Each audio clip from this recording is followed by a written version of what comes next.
Juan 15, del 1 al 8, ¿no?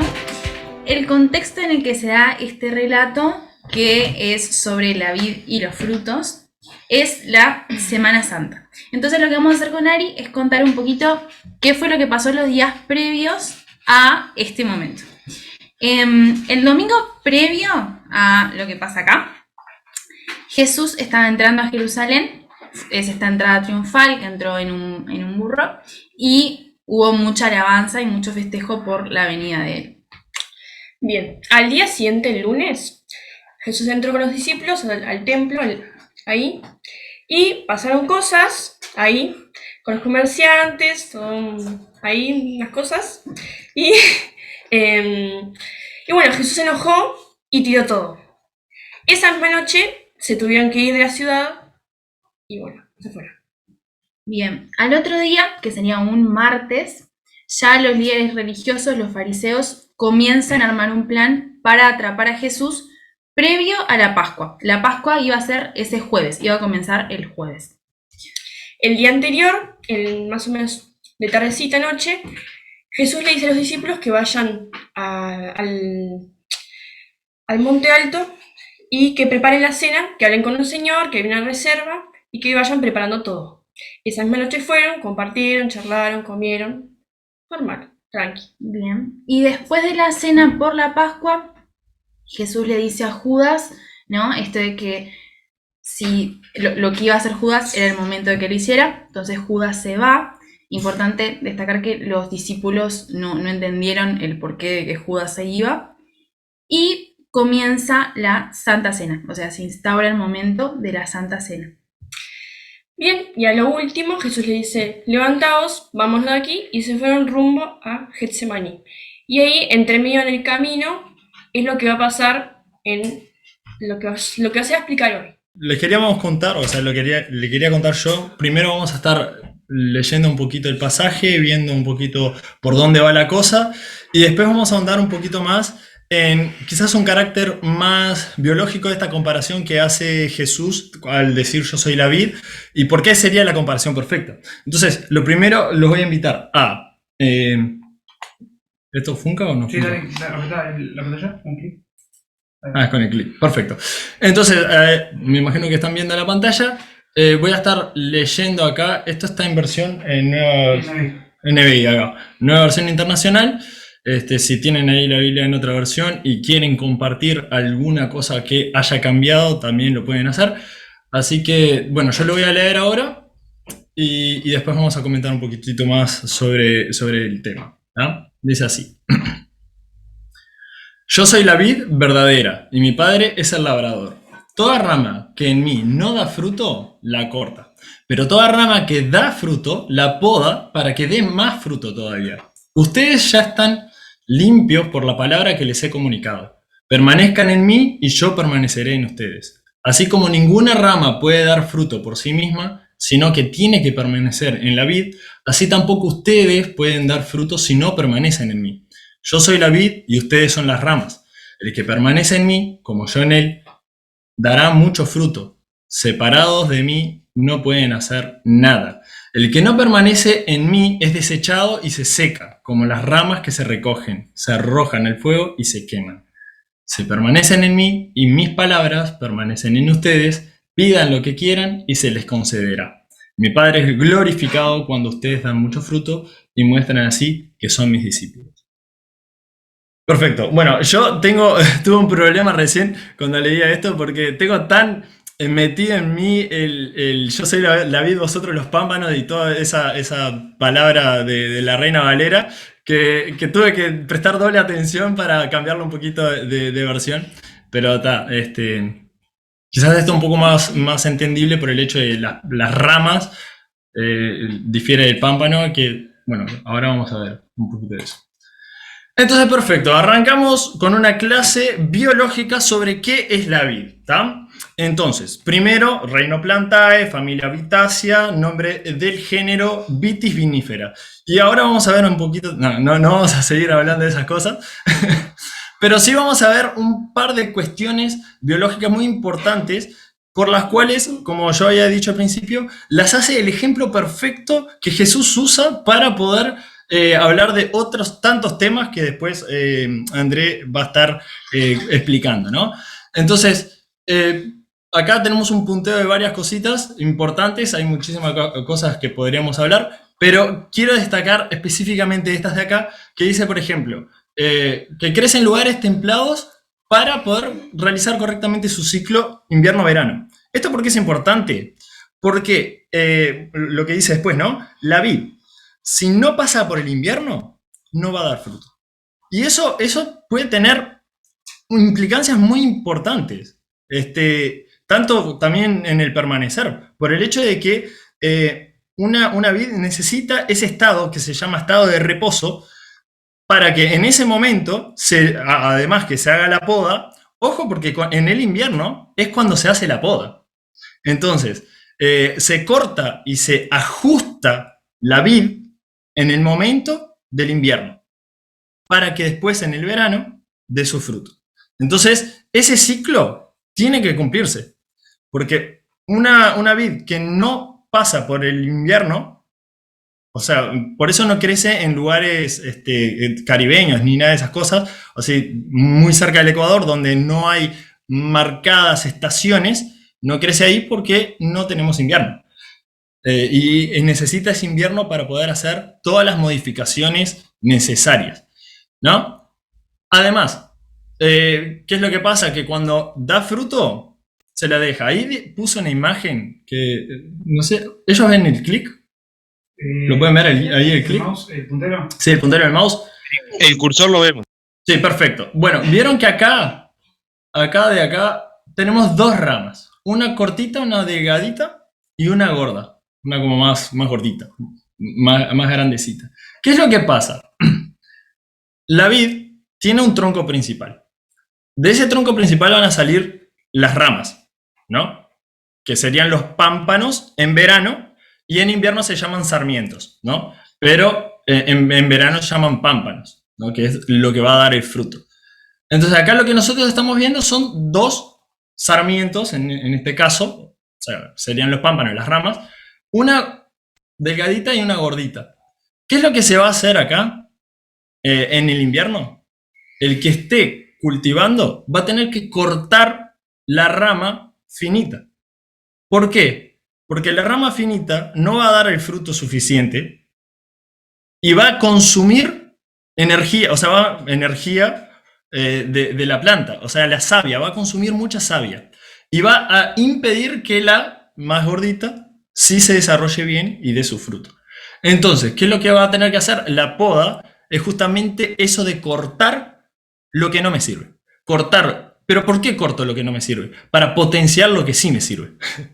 Entonces, ese es más o menos por dónde va esta comparación por la parte más biológica, ¿no?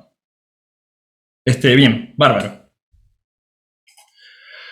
Entonces, más o menos ahora, viendo lo que es la vid biológicamente, Jesús lo compara, ¿por qué? Porque acá él se presenta como la vid, ¿no? Él dice, yo soy la vid, o sea, yo soy el tronco principal, y ustedes son los pámpanos, es decir, los sarmientos, las ramitas. El que permanece en mí, y en ese caso es muy interesante porque van a ver estas dos ramas, el que da fruto y el que no da fruto. El que da fruto obviamente va a dar más fruto después porque ahí, junto con la poda, lo que va a haber es que Jesús va a potenciar el que ya está dando fruto para que dé más fruto, ¿no? Y eso lo va a hacer en un proceso que sería la poda, que, ojo, no es un proceso que la planta disfrute. La planta no disfruta que le corten partes, pero lo tiene que hacer para poder dar más fruto después. Y aparte lo hace en una estación que normalmente nosotros la podemos identificar como dolorosa, ¿no? Que sería el invierno. Una estación donde se sufre un poco más. Y es ahí donde se hace la poda. Es ahí donde se arregla la rama, donde Jesús te va a moldear para que después te potencie mucho más de lo que ya estás dando. Y bueno, y los que no están dando frutos, tarde o temprano, porque en la vida pasa eso, de que se deja un año, el otro año, si eso ya no da fruto, hasta luego. Entonces, hay una oportunidad, pero ya llega un momento que ya lo tiene que cortar. Y bueno, y en esta imagen más o menos se puede ver como que ya Jesús, ¿no? Cortando lo que ya no sirve para potenciar lo que sí le está dando frutos. Bueno, yo por mi parte es eso, André. Ya que Pipo cesó, arranco yo. Bueno, antes de avanzar, como decía Pipo, ¿no? Hagamos el repaso de este. Jesús se presenta como la vid, ¿sí? Este tronco principal, donde le dice a sus discípulos, ustedes son los pámpanos, las ramas, ¿no? Lo podemos tomar como nosotros, nosotros también somos los pámpanos, las ramas. Pero después hay algunos elementos, por ejemplo, el labrador que aparece ahí, que Jesús lo presenta como mi padre, dice, mi padre es el labrador, que está con esa hoz chiquita ahí que tiene, o no sé cómo se llama la herramienta así, esa que en particular. Ese lo presenta como el padre. Mi padre es el labrador, el que se encarga del cuidado de la parra, ¿no? De sacar lo que no tiene que estar. Y de podar aquello que sea fruto para que dé más fruto, ¿no? Entonces, teniendo esto bien presente, me gustaría hacer énfasis en un primer punto, y es el siguiente. Jesús no se presenta como yo soy la vid. Él dice yo soy la vid verdadera.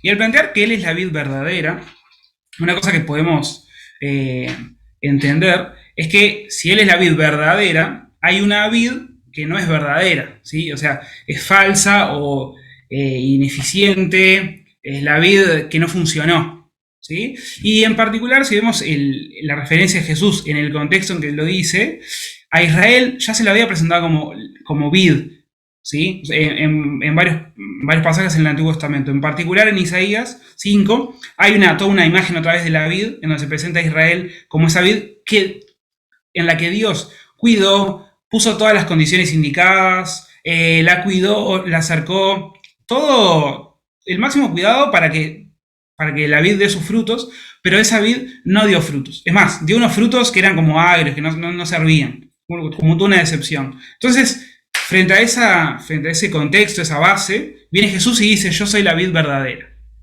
¿Qué implicaba esto para la gente que lo estaba escuchando, para los discípulos que lo estaban escuchando? Y bueno, uno como judío, ¿sí? con ese contexto de ser del pueblo de Israel, podía pensar, bueno, yo ya soy de la vid, yo ya pertenezco a la vid, ya estoy conectado con Dios solo por ser del pueblo, ¿no? Y era una de las tantas cosas que siempre Jesús quería como quebrar ese paradigma. El discípulo que estaba escuchando en ese momento a Jesús, él ya se entendía como parte de esa viña del Señor, como de esa vid del Señor. Ahora Jesús viene y plantea otra cosa, dice, yo soy la vid verdadera.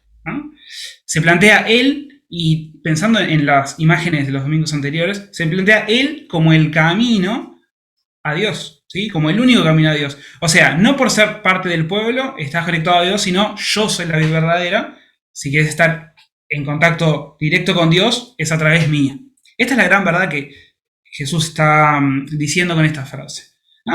Y esto, que es la primera frase que tira en ese momento, y recordemos el contexto, ¿no? Como decían las chicas, ellos venían de la cena, iban a orar, los discípulos no sabían que dentro de pocas horas Jesús iba a ser arrestado y dentro de pocos días, bueno, dentro de un día y algo, y Jesús iba a ser muerto. Ellos no sabían, Jesús lo sabía, pero lo que sí los discípulos tenían ya muy presente, los anuncios repetidos de Jesús. Miren que me van a matar, miren que me van a arrestar, miren que y esto, y los discípulos no terminaban de cerrar la idea, pero poco a poco empezaban a sentirlo también un poquito más cerca.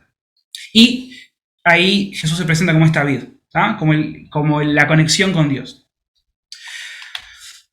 Ahora, hay un elemento más en esta imagen, que es esa hoz que vemos ahí, ¿sí? Que está en la mano del labrador. Y uno se puede hacer la pregunta, bueno, si la palabra de Dios aparece en la imagen que da Jesús, y por otro lado está la hoz sin una relación simbólica, y bueno, podemos decir, bueno, sobra uno de un lado, sobra uno de otro lado, son juntas, ¿no? Y en realidad hay más fundamento para pensar esto, y yo de los pasajes que leímos agarré un par para poder estar leyendo nuevamente. El versículo 2 dice así: toda rama que en mí no da fruto, la corta. Hablando del labrador. Repito.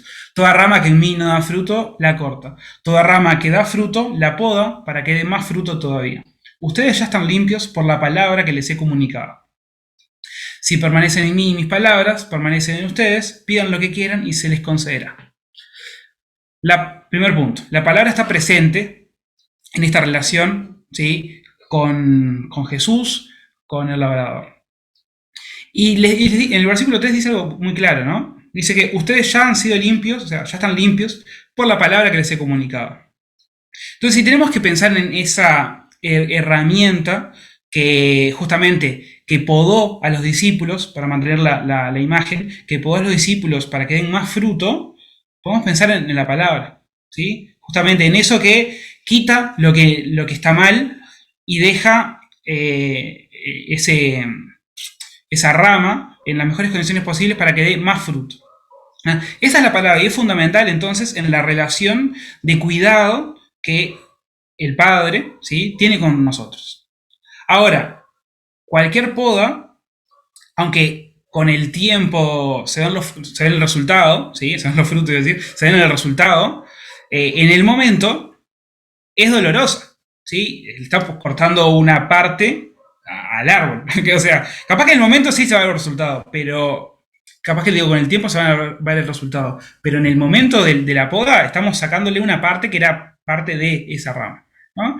Y esta imagen también se adapta a lo que Jesús quiere comunicar. A esta necesidad de continuamente estar limpiando y sacando lo que no tiene que estar, ¿tá?, lo que es impedimento para que se den mejores frutos y más frutos, ¿no? Y esto lo podemos pensar en nosotros como cuando dejamos que la palabra entre en nuestra vida y limpie cosas en nuestra vida. Es doloroso, ¿sí? Pero es necesario, ¿sí? Y bueno, avanzo un poquito con el pasaje. Hay un concepto que en todo el pasaje se repite muchísimo, y es el de permanecer. Yo acá pinté en colorcitos, solo para que los vean resaltados, la cantidad de veces que aparece el verbo permanecer en el texto. Y es más, si después seguimos leyendo el pasaje, vamos a ver que la palabra permanecer aparece unas cuantas veces más. En particular, la primera vez que aparece es en el versículo 4, y es como un mandato, ¿no? Es como una directriz, una orden. Permanezcan en mí, ¿sí? Y ahora me gustaría que abran sus micrófonos voluntariamente y en orden, solo para tratar de recordar cuáles fueron los últimos yo soy que estuvimos viendo, ¿sí? Yo me muteo y bueno, espero que todos se sientan libres de participar, pero la idea es esa: poder recordar qué yo soy estuvimos viendo los domingos pasados.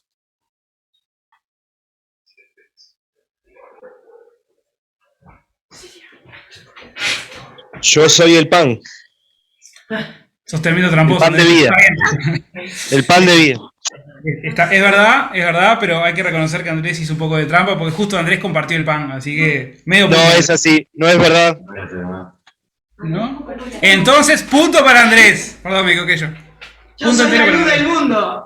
Yo soy la luz, muy bien. ¿Qué otro? Buen pastor. El pastor, bien, Marc. El Marc sabe más que todos nosotros. ¿Qué otro más? Marc, acá te hinchada. ¿Qué otro más? El pastor, la luz, el pan, vamos 3. El camino. El camino. Bea, ¿no? ¿Fue? Bien, Bea. La puerta. Bien, Marc. Marc a la cabeza con 2 puntos. O 200, vamos a multiplicar por 100, así que es más lindo. 200 puntos para Marc. La puerta, está faltando 1. Bueno, acá Débora también quiere participar y dice la resurrección. ¿Y ahora qué fue? Resurrección y la vida. Sí, la resurrección y la vida. Bien, esos fueron los que hemos estado viendo los domingos anteriores. Y está bueno recordarlos porque ahora el desafío no es solo a experimentar cada uno de esos yo soy, sino a permanecer en cada uno de esos yo soy, ¿no? O sea, permanecer en la carrera larga, ¿sí? No en el momento. Y es difícil, y ahí Pipo justo mencionaba el tema este de las estaciones, que me parece como re interesante, por lo menos para pensar como circunstancias de la vida que van cambiando, a veces son más como benevolentes, pero a veces también está el invierno con sus tormentas y sus cosas, que tiene sus momentos, pero la parra y cualquiera de sus ramas pasa por todos esos mismos ciclos, ¿sí? Ahora, dice, y un poco el centro de la imagen, es que estas ramas que pasan todos por los mismos ciclos, hay ramas que dan fruto y hay ramas que no, ¿sí? Y a las que no, el labrador, ¿sí? O sea, el que cuida de esa parra, va a ir y las va a cortar y las va a tirar al fuego, ¿sí? Se va a quemar, o sea, las va a desechar. Lo que es un poco crudo de pensar, ¿no? Porque en realidad, cuando esas ramitas, tanto la que no daba fruto como la que dio fruto, eran más chicas, las dos ramas eran capaz que iguales, no había una diferencia, ¿sí? O sea, podemos pensar en el contexto que nos presentaban Ari y Gaby al principio, ¿no? Teníamos a un grupo de discípulos, todos cenando con Jesús, acompañándolo de un lado para el otro, y en un momento Jesús le dice, bueno, Judas, lo que vayas a hacer, hacelo, y ahí le dice, bueno, el que está mojando el pan conmigo, y todos esos momentos que solo entendían a Judas y Jesús, porque los discípulos ni sospechas, pero en ese momento que Judas se termina por decidir, se levanta y se va a vender a Jesús, de alguna manera nos da esta imagen con un caso concreto, ¿no? Un grupo de seguidores de Jesús en los cuales encontramos a 11 discípulos verdaderos y uno que era solo seguidor, que en un momento fue cortado del grupo, ¿sí? Cuando comenzaron, arrancaron todos igual.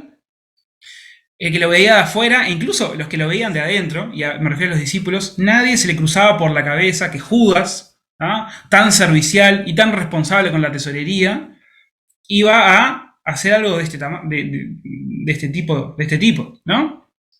Al punto de que, como les digo, cuando Judas se fue, nadie pensó nada. Incluso uno decía, se debe ir a preparar algo.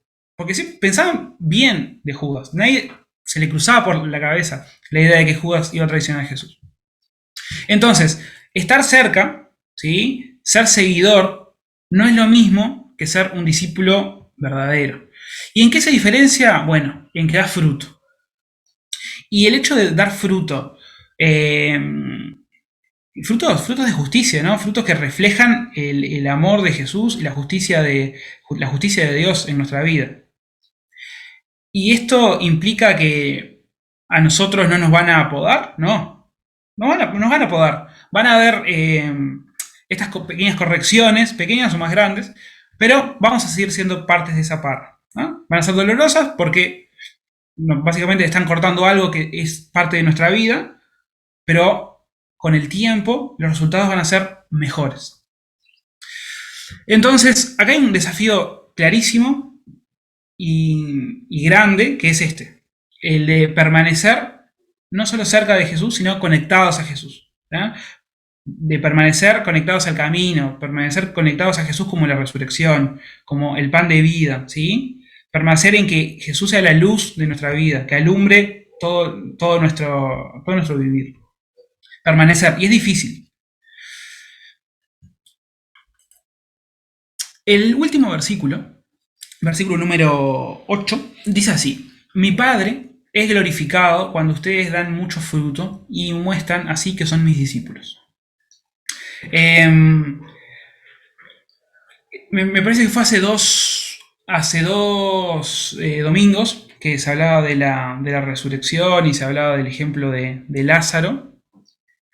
Y en un momento cuando se compartía ese mensaje, se comentó algo de esto, ¿no? Algo de que, sí, está bien, se resucitó a Lázaro, pero al final la gloria de todo eso era para Dios, ¿sí? Y los que veían terminaban maravillados, ¿sí? Por lo magnífico, lo espectacular del milagro, pero la gloria, como en todos los otros milagros y en todas las expresiones de justicia de cada uno de los discípulos verdaderos, es para la gloria de Dios y tiene que ser para esto.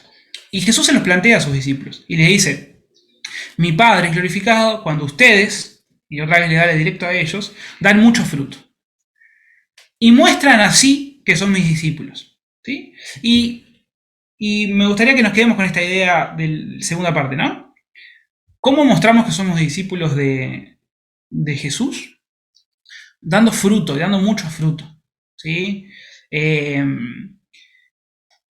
Quedando en evidencia que tenemos una conexión real con Dios. Y acá volvemos al caso del contexto, ¿no? Volvemos a Judas como ejemplo. Porque, ¿por qué los discípulos no sospechaban nada de Judas? Porque, entre otras cosas, tenía muchas acciones, actividades, que uno diría, con todo lo que hace Judas, debe estar ahí en el top, por lo menos en el top 5, ¿no? de los discípulos. Mirá todas las cosas que hace. Hasta agarrar la responsabilidad de ser tesorero. No cualquiera. Digo, ¿qué responsabilidad? Ahora, esto no era fruto. O sea, por más que capaz que a los ojos de los discípulos podía parecer un fruto, no era fruto. O sea, no era algo real. Después vemos en otros pasajes referencias a que Judas, aparte, robaba, sacaba sus pequeñas comisiones de su trabajo. Y estaba robando, o sea, sin mucha vuelta, estaba robando a los discípulos, a Jesús. Pero a la vista de los demás, estas acciones, actividades, parecían ser fruto, ¿no? Entonces, para nosotros, y para como aplicación de todo esto, lo que son actividades y acciones no necesariamente son fruto. Entonces, revisemos esto en nuestra vida. ¿Qué fruto estamos dando, no?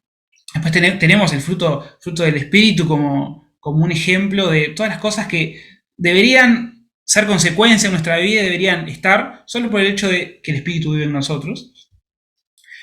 Pero es un desafío, ¿sí? Es un desafío que los demás nos vean a nosotros como discípulos verdaderos solamente a causa de nuestros frutos, de nuestra vida, que es un testimonio, ¿no? Y al mismo tiempo, el Padre es glorificado por nuestras vidas, ¿sí? Por cómo nuestra vida se ha ido transformando poco a poco, cómo nuestra vida ha ido podando, se han ido podando las cosas que estaban mal y cada vez somos más parecidos a lo que Dios quiere que seamos, ¿sí? Y cómo eso se refleja en frutos que agradan a Dios. Para cerrar, me gustaría dejar estos puntos, preguntas, ¿sí? Para llevarnos como reflexión. Primer punto, busquemos ser podados a través de su palabra. Y la pregunta para llevarnos ahí, bueno, exactamente cómo, para respondernos personalmente, ¿cómo estoy buscando ser podado a través de su palabra? ¿Sí? ¿Lo estoy buscando? ¿Cómo lo estoy haciendo? Después, permanecer conectados a Dios durante todas las circunstancias. Y acá, capaz que la pregunta clave de todo el pasaje, ¿no? ¿Cómo permanecer en Dios a lo largo? ¿Sí? Y capaz que uno de los puntos que se puede desprender de esta pregunta es, bueno, apoyarnos también en nuestros hermanos, que también están en el mismo proceso, ¿sí? De ser podados, en el mismo proceso de buscar a Dios, de dar fruto. Capaz que está en un proceso, en otra etapa del proceso, pero están en el mismo proceso. Entonces, apoyarnos entre nosotros para permanecer en Dios. Ahora, la responsabilidad de permanecer en Dios en sí, al final, es de cada uno de nosotros. ¿Sí? Es un desafío que tenemos que aceptar individualmente. Por otro lado, y como autotest, ¿sí? ¿Estoy dando frutos que reflejan que soy un discípulo de Dios? ¿No? ¿Mis frutos dan gloria a Dios? Pregunta difícil, pero les invito a estar respondiéndola, ¿sí? Incluso después compartirla con algún otro hermano, abrir ese diálogo como para seguir retroalimentándonos en este ambiente. Y por último, hay una promesa que no nos salteamos, pero la voy a volver porque está buena, y es el hecho de que si permanecen en mí y mis palabras permanecen en ustedes, pidan lo que quieran y se les concederá. Quedó al pasar ahí. Pero además de todo esto, Jesús deja promesas, ¿sí? Deja promesas al que está conectado, al que está conectado de verdad y permanece conectado, ¿no? Entonces, si permanecen en mí y mis palabras permanecen en ustedes, piden lo que quieran y se les concederá. Y solo un comentario, porque en el versículo 4 decía, permanezcan en mí y yo permaneceré en ustedes. En el versículo 7 dice, permanezcan en mí y mis palabras permanecerán en ustedes. Hay una relación, ¿no?, entre que Jesús y sus palabras, que las dos cosas permanezcan en nosotros. Y es como una implicancia al mismo tiempo, ¿sí? Es una manera también de analizarnos, ¿no? Capaz que es más difícil medir si Jesús está permaneciendo en nosotros, pero es más fácil medir si sus palabras permanecen en nosotros, ¿no? Entonces ahí nos da una ayudita de cómo hacer un análisis de cómo estamos en relación a Jesús y a lo que quiere de nosotros. Bueno, entonces, ahí sí, volvemos a la pregunta, ¿no? Si estoy permaneciendo en Él, ¿tomo como una realidad sus promesas? ¿Sí? O la dejo como una promesa teórica nomás, o consciente de que estoy permaneciendo en Él, tomo como una realidad y pido con confianza, ¿sí? Bueno, les invito a orar, ¿sí?, para cerrar este tiempo. Señor, te damos muchas gracias por el día, gracias por el tiempo y el espacio para compartir tu palabra, Señor, y ver qué tiene para nuestra vida. Señor, te damos gracias por el cuidado que tienes sobre nosotros, Señor, al sacar las cosas de nuestra vida que no están bien, Señor. Te pedimos que nos ayudes a nosotros también a ser vulnerables a eso y dejarte sacar las cosas de nuestra vida que no están bien, y que nos ayudes a permanecer, y al mismo tiempo que nos ayudes a ser de bendición a otros en el apoyo a permanecer en ti, Señor. Te damos muchas gracias, en el nombre de Jesús. Amén.